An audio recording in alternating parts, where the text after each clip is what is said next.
Hello, Stardust. I told you I'd be back. So today I'm going to simply talk about one author. I'm going to talk about three of her books, although I really wish I could talk more. I am going to talk about the indomitable Meg. As you all know, she has been writing for many years. She has written the great Princess Diaries series, which has given us amazing movies. And if you're excited like I am, there's a third one. Yay! But I'm not going to be talking about Princess Diaries because I was one of those girls that didn't read it. I read the first one, and that was like when I was 12. But I am going to talk about Avalon High. I know, here, Avalon High, which, as many of you know, got a Disney Channel movie. I like the movie. I love the book. Basically, it's the story of Arthur. Obviously, it's called Avalon High. What else is it going to be about? And it follows Ellie. You see where the differences already happened if you know the movie. It follows Ellie, who has just moved to DC, where she meets all these wonderful characters like Will and Jennifer and Lance, which we all know are Arthur, Guinevere, and Lancelot. And along the way, she meets the other characters like Merlin, Morgana, um, Mordred. I'm so sorry, my brain's blocked. But the difference between Meg Cabot's book and the Disney movie based off of this book is the girl is not Arthur. Ellie is not Arthur like Allie is Arthur in the movie. I'm sorry if I just spoiled that for everyone, but it's been years. And that's my big thing is I actually watched the movie and then I read the book because I love Meg Cabot. I have like many of her novels on my shelves. And I liked that Disney took a feminist point of view on it, but they also erased things. Like, they erased relationships that made the characters who they were. They erased issues that were part of the characters' lives. And I know what everyone's thinking. It's a movie. They had to do it for time. That's not an excuse for actually changing backstories and creating a story based on the book, but not the book.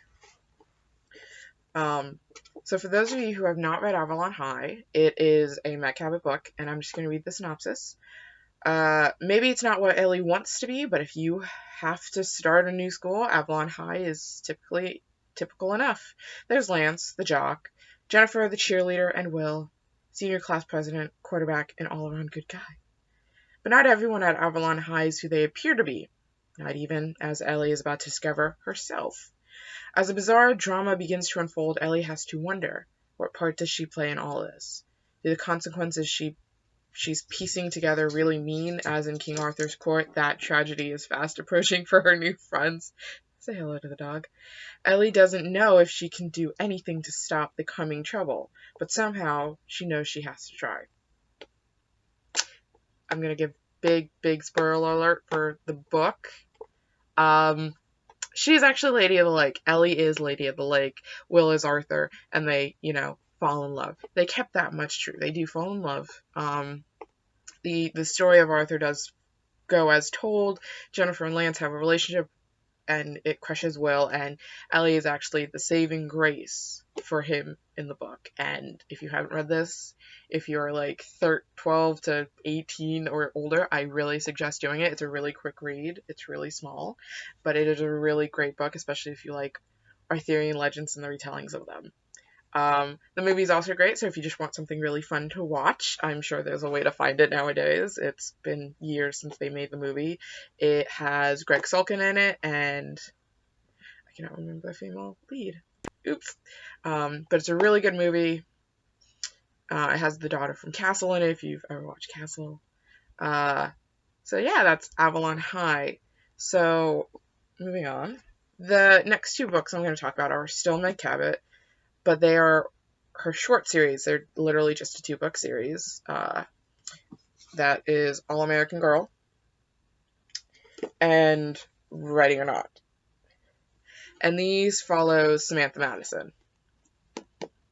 And basically, these are two, I call them beach books because they're small and they're paperback and they're pretty flimsy, so you can throw them in your bag and head to the beach. One is bigger than the other. The first one is bigger than the second one.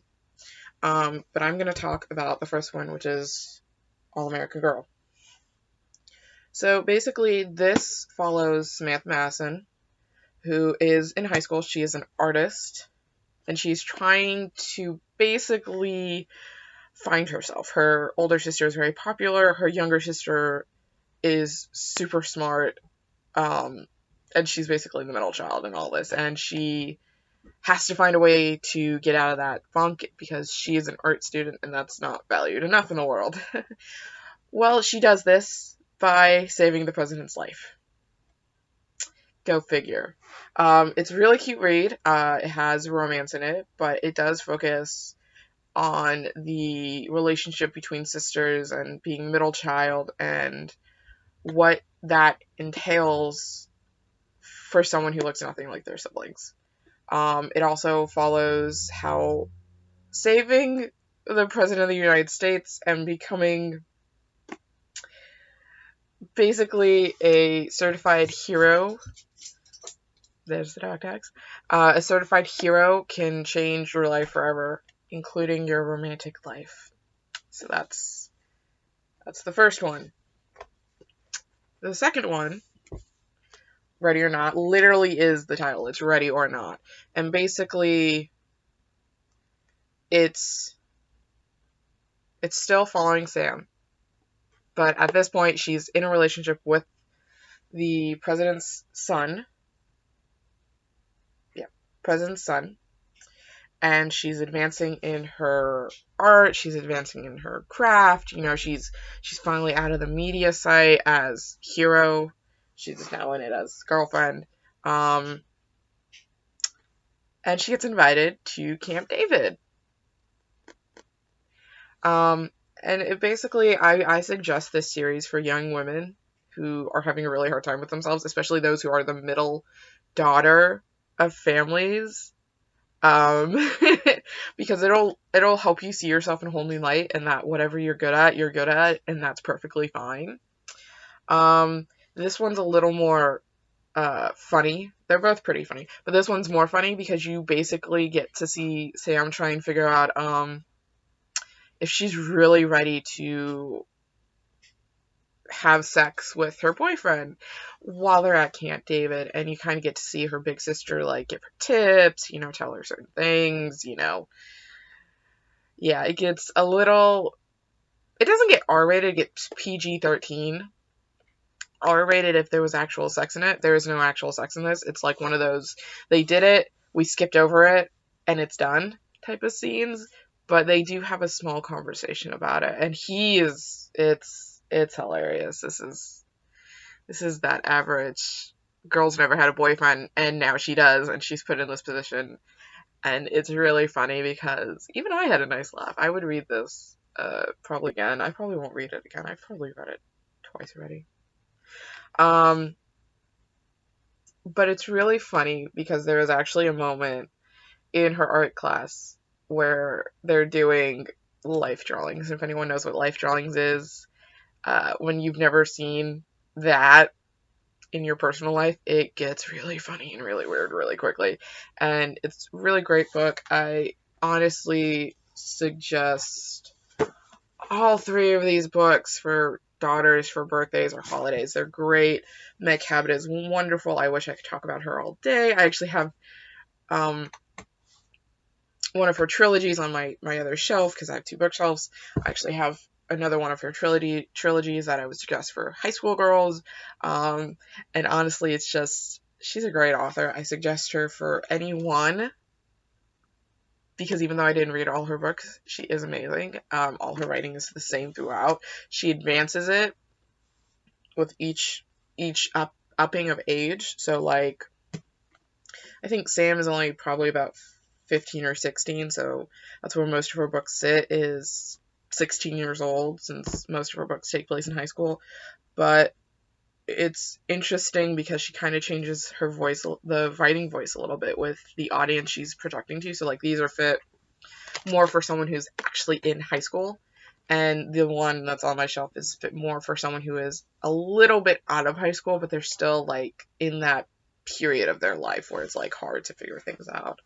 Um, but honestly, I always suggest Meg Cabot to people. She's one of my favorite authors. She's one of my favorite female authors too. If you have a, I'm so sorry if you hear things. That's the phone. Um,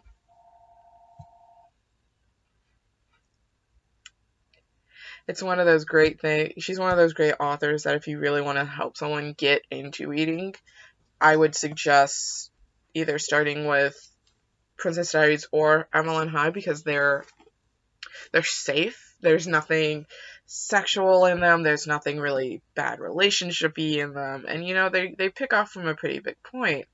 Um, and honestly, I would just suggest Meg Cabot all the time to people.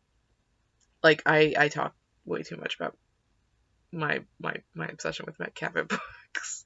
I have so many obsessions with books. I mean, I have a full bookshelf behind me and then one next to it.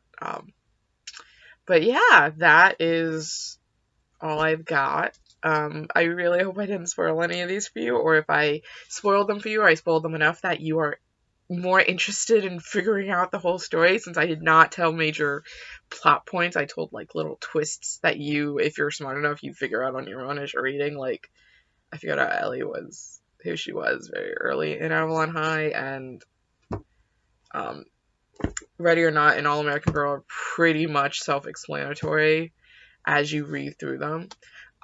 But yeah, no, I suggest Meg Cabot, especially for young women. She's a great author and she was inspiration for me to start writing. One of them, that is, I had many. Um, and that's all I have for you today. Um, so I will see you next week, my Stardusts, and I hope you have a great weekend. Bye bye.